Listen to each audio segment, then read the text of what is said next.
د وحدت غختلی صف مماتوي اختلافات خپل منځي اختلافات. الحمد لله رب العالمين والصلاة والسلام على سيد الأنبياء والمرسلين وعلى آله الطيبين وعلى أصحابه أجمعين. أما بعد فأعوذ بالله من الشيطان الرجيم. بسم الله الرحمن الرحيم.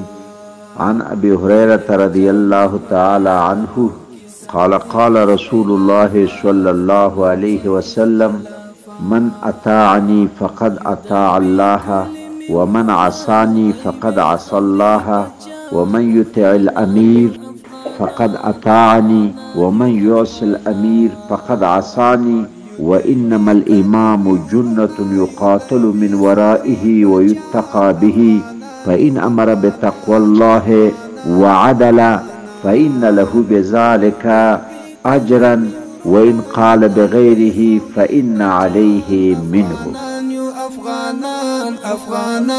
افغانان بلوی مو دښمنان په ژبني اختلافات خپل منځي اختلافات. دا حدیث د حضرت ابي هريره رضی الله تعالی عنه نقل ده او دا حدیث امام بخاری په خپل صحیح البخاری کې او امام مسلم په خپل صحیح المسلم کې ذکر کړی متفقون علیه حدیث ده.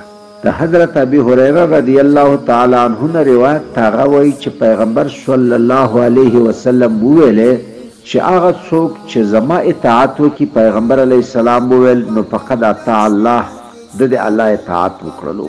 او من عصاني، او څوک چې زما نافرماني وکړي نو فقد عصى الله، د الله نافرماني وکړله. او من يطع الامیر، پیغمبر صلی الله علیه وسلم وایي څوک چې د اسلامي بادشاه، د اسلامي امیر او د اسلامي مملکت د مشر اطاعت وکړي نو فقد اطاعني، د زما اطاعت وکړلو. ومن يعص الامیر، او څوک چې نافرماني وکړي د اسلامي بادشاه او د اسلامي مملکت د سربراہ د امر نه، د مسلمانانو د امیر د امر نه، فقد عصانی، نو دې سړي زما نافرماني وکړه، پیغمبر صلی الله علیه وسلم وایي.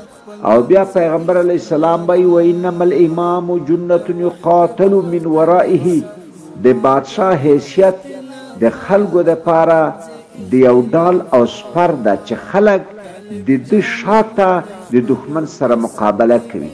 یعنې د ده په واسطې سره دښمن ماتېدلی شي، د اسلامي امیر په واسطې سره جهاد کېدلی شي، د اسلامي امیر په واسطې سره د کافرانو د دښمنانو سره قتال او جهاد کولی شي.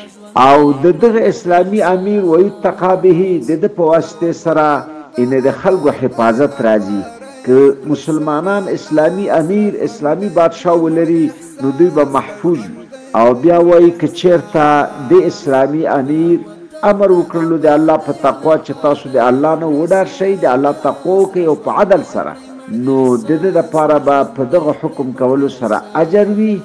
او که چېرته داسې خبرې وکړلې او داسې حکم یې وکړلو چې هغه د عدل نه و، هغه د انصاف نه و، نو په ده باندې به د دغه کار هغه ګناه وي او بوج به وي، او د دې کار هغه تکلیف به په ده باندې وي، هغه ګناه به یې په ده باندې وي.